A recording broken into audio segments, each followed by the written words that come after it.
समस्या में आपका स्वागत है। जैसे कि हम अभी 2 दिन से एक नया अध्याय स्टार्ट किया था हमने, जिसका नाम था कोण और रेखा। उनके बारे में हम परिभाषाओं का अध्ययन कर रहे थे। तो इसी कड़ी में हम आज जो परिभाषा का और जिस कोण का अध्ययन कर रहे हैं उसका नाम है एकांतर कोण। इसका नाम है एकांतर कोण। अब ये एकांतर कोण क्या होता है, कैसे होता है और इसकी स्थिति क्या होती है, उसके बारे में आपको देखना है और समझना है। पहले हम इसकी परिभाषा लिखेंगे, उसको पढ़ेंगे, समझेंगे और फिर चित्र की सहायता से इन कोणों का अध्ययन करेंगे। अब जैसे एकांतर कोण, जब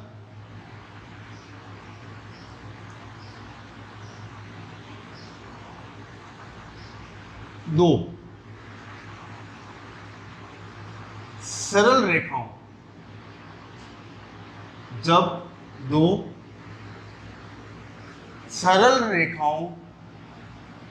को एक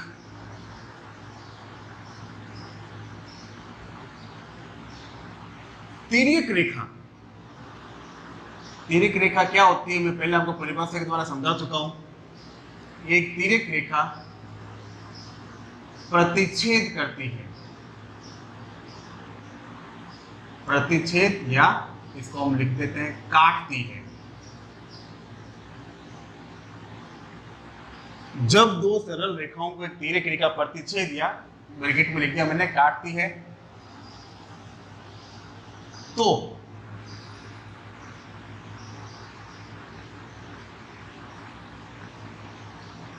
तिर्यक रेखा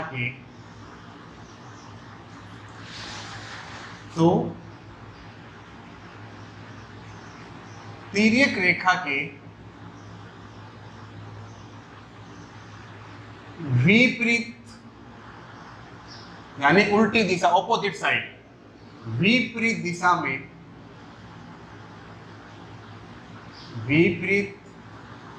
में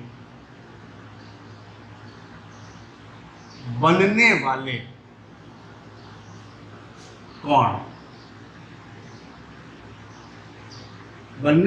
कोण एकांतर कोण कहलाते हैं। एकांतर कोण कहलाते हैं।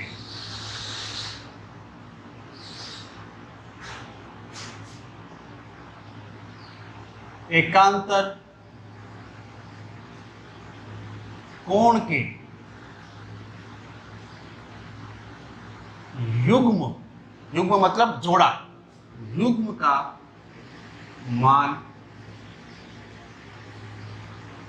समान रहता है। यह है इसकी परिभाषा।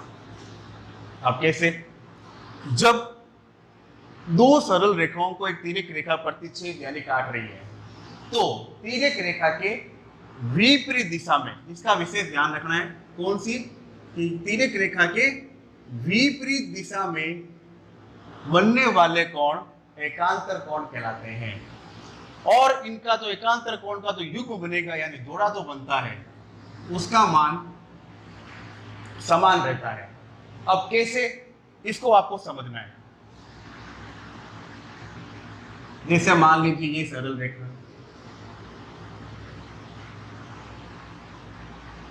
ये दूसरी सरल रेखा, ये दो सरल रेखाएं, इसको मैं नाम दे दिया L और N। अब क्या लिखा था अपन ने, जब दो सरल रेखाओं को एक तिर्यक रेखा प्रतिच्छेद करती है तो एक तीसरी रेखा इनको काटती है, इसको नाम दे दिया मैंने P। यानी दो सरल रेखाएं हैं L और M, इसको ये P तिर्यक रेखा इसको काट रही है। फिर हमने क्या लिखा था, विपरीत दिशा में बनने वाले कोण। अब इस तिर्यक रेखा के विपरीत दिशा में जो कोण बनेंगे वो एकांतर कोण कहलाते हैं। अब इसमें एकांतर कोण भी दो प्रकार के होते हैं। एक होते हैं अंत एकांतर कोण, अंतः एकांतर कोण जो अंदर की तरफ बनते हैं, एक होते हैं बाह्य एकांतर कोण जो बाहर की तरफ बनते हैं। अब जैसे कि आपको आकृति दे रखी है, इसके अंदर का तो हिस्सा है लाइनों के बीच का, ये तो हो गया अंतः भाग इसका। कौन सा हो गया? अंतः भाग। और ये जो ऊपर और नीचे वाला हिस्सा है ये कहलाता है बाह्य भाग। तो इसमें जो कोण बनेंगे, अंदर वाले अंतः कोण कहलाते हैं और बाहर वाले बाह्य कोण कहलाते हैं। अब एकांतर कोण को समझने के लिए आपने एबीसीडी के ऊपर लिखते हैं ए से लेकर जेड तक की वर्णमाला, उसके अंदर आपने जेड की आकृति देखी होगी, यानी जेड की आकृति होती है इस प्रकार से। ठीक है। अब जैसे ये ऊपर वाली रेखा नीचे वाली रेखा दो सरल रेखा है, ये रेखा इसको क्या कर रही है? काट रही है। क्या कर रही है? काट रही है। तो इसके जो यहाँ पे जो कोण बनेंगे, यानी विपरीत दिशा में दोनों उल्टे, तो ये स्थिति जो होती है ये एकांतर कोण की होती है। किसकी होती है? एकांतर कोण की। अब इसी जेड की आकृति को इसके अंदर समझना है। देखो यहाँ पर जेड दिख रहा है क्या आपको? अगर 1 2 3 ये 3 रेखा, तो एक यहां पे और एक यहां पे। अब देखिए ये जो आकृति है, ये जो कोण रचना की है हमने, तो ये कोण एकांतर कोण कहलाता है, क्योंकि बीच में तिर्यक रेखा है। तिर्यक रेखा के विपरीत दिशा में कोण बन रहा है, एक ऊपर की दिशा में है तो जस्ट उसके नीचे एक नीचे की दिशा में कोण बन रहा है। तो ये स्थिति जो होती है ये एकांतर कोण की होती है। अगर मैं इसको पूरा ही बंद कर दूं, ऐसे चारों कोण बना दिया जाए ऊपर, और यहां मैंने नाम दिया 1 2 3 4 5 6 7 8, यानी ये मैंने जब दो सरल रेखाओं तिर्यक रेखा काट रही है तो 4 कोण ऊपर बनते हैं, 4 कोण नीचे बनते हैं। अब इसके अंदर जो एकांतर कोण का जो युग्म बन रहा है, तो एक तो हो गया 2 और 5, यानी विपरीत दिशा। कौन सी होगी? विपरीत दिशा। तो ये जो अंदर वाले जो कोण होते हैं वो कहलाते हैं अंतः एकांतर कोण। अंतः एकांतर कोण। अब इनका युग्म कौन सा होता है? विपरीत दिशा 2 और 5, यानी 2 के विपरीत हो गया कोण 5, कोण 2 के विपरीत हो गया कोण 5, फिर जस्ट इधर ही 4 और ये है 7, तो ये हो गया कोण 4 और ये कोण 7। अभी अंदर वाले तो कोण बन रहे हैं, कल अंदर की बात कर रहे हैं, अंदर वाले कोणों की। अंदर 4 कोण बन रहे हैं, देखो 2 4 7 और 5। अब इसके अंदर विपरीत दिशा देखनी है, तो 2 के विपरीत हो गया 5 और 4 के विपरीत हो गया 7, तो ये मैंने लिख दिया यहाँ पे अंतः एकांतर कोण का युग्म का जोड़ा। 2 बराबर 5 4 बराबर 7, तो ये जो कोण बने हैं ये कहलाते हैं अंतः एकांतर कोण। अब दूसरा होता है इसके अंदर बाह्य एकांतर कोण। बाह्य एकांतर कोण। अब बाह्य एकांतर कोण की स्थिति कैसे होती है वो भी देख लीजिए आप। जैसे ये सरल रेखा है, ये तिर्यक रेखा इसको काट रही है। अब जैसे मैंने आपको बताया कि यहां 4 कोण बनते हैं, कितने कोण बनते हैं? 4 कोण, और 4 ही कोण आपके नीचे बनते हैं। तो अंदर वाले कोणों की तो बात हमने कर ली कि ये 4 कोण हो गए। अब बाह्य कोण कैसे? अब बाह्य कोण की स्थिति देखिए आप। अब जैसे मान लीजिए इसको मैंने दिया 1, ठीक है, ये अब इसका 1 का विपरीत कोण कौन सा दिख रहा है आपको? तो कोण 1 का विपरीत कोण होता है यहाँ पे नीचे एकदम। तो ये जो स्थिति जो होती है ये बाह्य एकांतर कोण की होती है। 1 2 3 4 5 6 7 और ये 8। अब बाह्य एकांतर कौन सा होगा? एक तो होगा 3 नंबर और एक 8 नंबर। तो ये जो विपरीत दिशा आपको दिख रही है यानी कोण 3 और कोण 8। अब ये जो युग्म है इस नाम का, तो ये बाह्य एकांतर कोण कहलाते हैं। अब जस्ट इधर वाला देख लीजिए, 1 का विपरीत कोण होता है जस्ट सामने वाला, इसके नीचे वाला 6, तो कोण 1 और कोण 6। तो इस प्रकार से इस आकृति के अंदर दो प्रकार के एकांतर कोण बनते हैं। अंदर वाले सरल रेखाओं के जो अंदर के हिस्से में बन रहे हैं अंत एकांतर कोण, और जो ऊपर और जो नीचे बन रहे हैं वो कहलाते हैं बाह्य एकांतर कोण। अब इन कोणों का मान भी समान है। मान लीजिए अगर कोण 2 60 डिग्री का है तो 5 भी 60 डिग्री का होगा। अगर ये कोण अगर यहाँ पे 90 डिग्री का है तो 6 भी 90 डिग्री का होगा। तो इस प्रकार की जो आकृति होती है वो एकांतर कोण कहलाती है। मैं एक बार फिर समझा देता हूं आपको। जब दो सरल रेखाओं को एक तिर्यक रेखा काट रही है, जब दो सरल रेखाओं को एक तिर्यक रेखा काट रही है तो तिर्यक रेखा के विपरीत दिशा में बनने वाले कोण एकांतर कोण कहलाते हैं। ऐसे आपको समझ में नहीं आए तो आपको अपने अंग्रेजी का जो जेड अक्षर है वो ध्यान रखना है, और जेड अक्षर के जो कॉर्नर के अंदर जो कोण बनते हैं ये एकांतर कोण कहलाते हैं। अब यहाँ पर देखिए जेड क्या करती है, 1 2 3, उल्टा करो तो उल्टा भी जेड बनेगा इसके अंदर। तो जहां कॉर्नर बनेंगे वहां पे एकांतर कोण बनेगा। अब एकांतर कोण के बाद में आता है संगत कोण। अब ये संगत कोण क्या होता है? तो परिभाषा लगभग इसी प्रकार से लिखी जाएगी कि जब दो सरल रेखाओं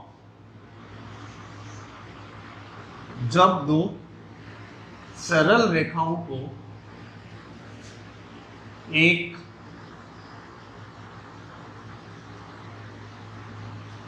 तिर्यक रेखा प्रतिच्छेद करती है, तिर्यक रेखा प्रतिच्छेद करती है या हम ये बोल देते हैं इसको काटती है, तो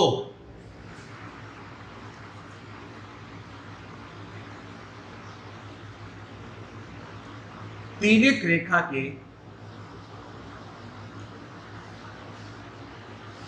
एक ही ओर का मतलब एक दिशा यानी एक साइड में बनने वाले कोण संगत कोण कहलाते हैं। संगत कोण कहलाते हैं।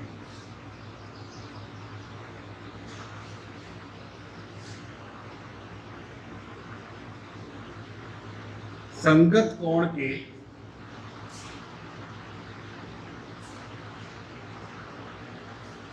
युग्म का मान समान होता है।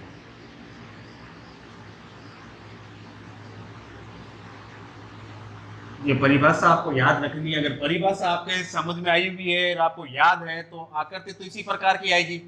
अब इसी आकृति में आपको एकांतर कोण भी पहचानना है, संगत कोण भी पहचानना है, पूरक कोण भी पहचानना है, सारे कोण इसके अंदर ही है।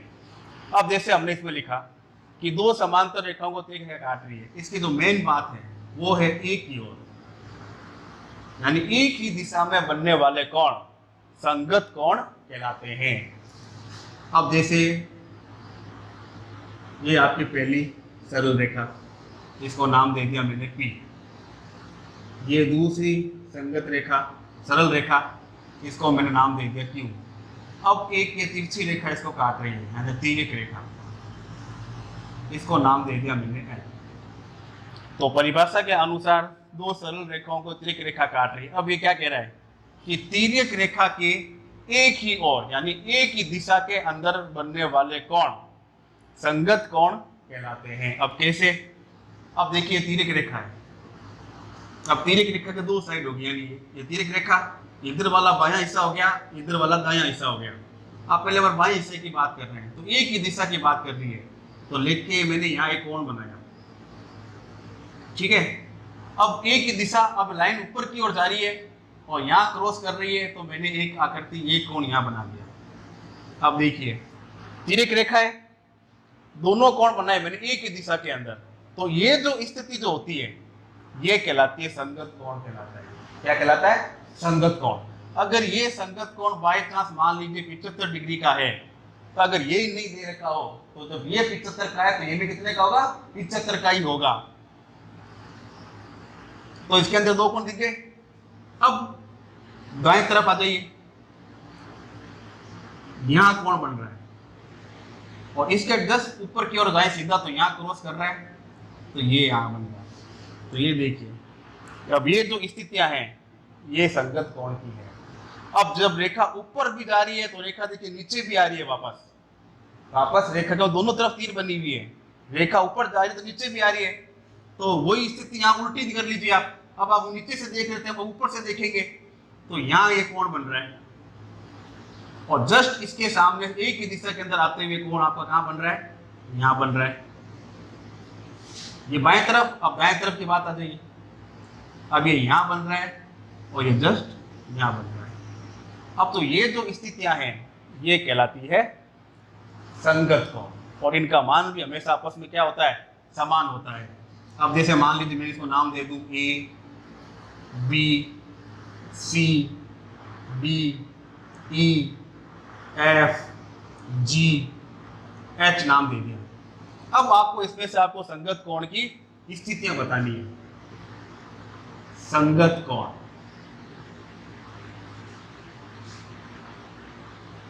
अब देखिए स्थितियां। अब जैसे मैंने आपको बताया पहले, एक नंबर कोण, अब कौन सा ले, नीचे शुरू करते देखिए। हमने इन दो को लिया था पहले, यानी नीचे से एक स्थिति की ओर कोण बन रही है, यानी ये डी और एच, यानी कोण डी बराबर कोण एच। फिर इस तरफ था सी और जी, तो कोण सी बराबर कोण जी। ये तो हो गई नीचे से ऊपर की बात। अब हम ऊपर से देख रहे हैं वापस, तो यहाँ पे ये ए था, ए के जस्ट कोण हमने बनाया ई, तो हमने लिख दिया कोण ए बराबर कोण ई। और दूसरा दाएं तरफ बी के जस्ट बनाया हमने एफ, तो कोण बी बराबर कोण एफ। अब ये जो स्थितियां हैं ये संगत कोण की स्थितियां कहलाती है। अब एक देख लीजिए, मान लीजिए मैंने यहाँ पे एक समकोण का चित्र बनाया, यानी समकोण है 90 डिग्री। अब ये रेखा ऊपर की ओर जा रही है सीधी एकदम, ठीक है। अब बाय चांस मान लीजिए मैंने यहाँ पे और रेखाएं बना दी और सरल रेखाएं खींच दी, तो रेखा सीधी ऊपर की ओर जा रही है। अब यहाँ पर ये जितने भी कोण बनेंगे ये सारे कितने के होंगे, 90-90 डिग्री के होंगे। कितने के होंगे, 90-90 डिग्री के। क्यों? क्योंकि रेखा एक ही दिशा के अंदर जा रही है, तो एक ही दिशा में जा रही है, तो इसके बनने वाले कोण भी सारे संगत को, ये सारे कौन से कोण कहलाएंगे, संगत कोण कहलाएंगे। तो आज हमने दो कोणों के बारे में चर्चा की। पहला एकांतर कोण जो तिर्यक रेखा के विपरीत दिशा में बनता है, इसके 4 युग्म बनते हैं इसके अंदर, जिसमें से 2 अंदर वाले अंत एकांतर कोण कहलाते हैं और बाहर वाले बाह्य एकांतर कोण कहलाते हैं। दूसरा सरल रेखा तिर्यक रेखा के एक ही ओर बनने वाले कोण संगत कोण कहलाते हैं। वो मैंने आपको पूरा समझाया। आज आप परिभाषा को लिखिए, समझिए, चित्र बनाइए और स्वयं इनकी छंटनी कीजिए कि कौन सा एकांतर है और कौन सा संगत कोण है। अगले लेसन के अंदर हम अन्य कोणों के बारे में चर्चा करेंगे। धन्यवाद।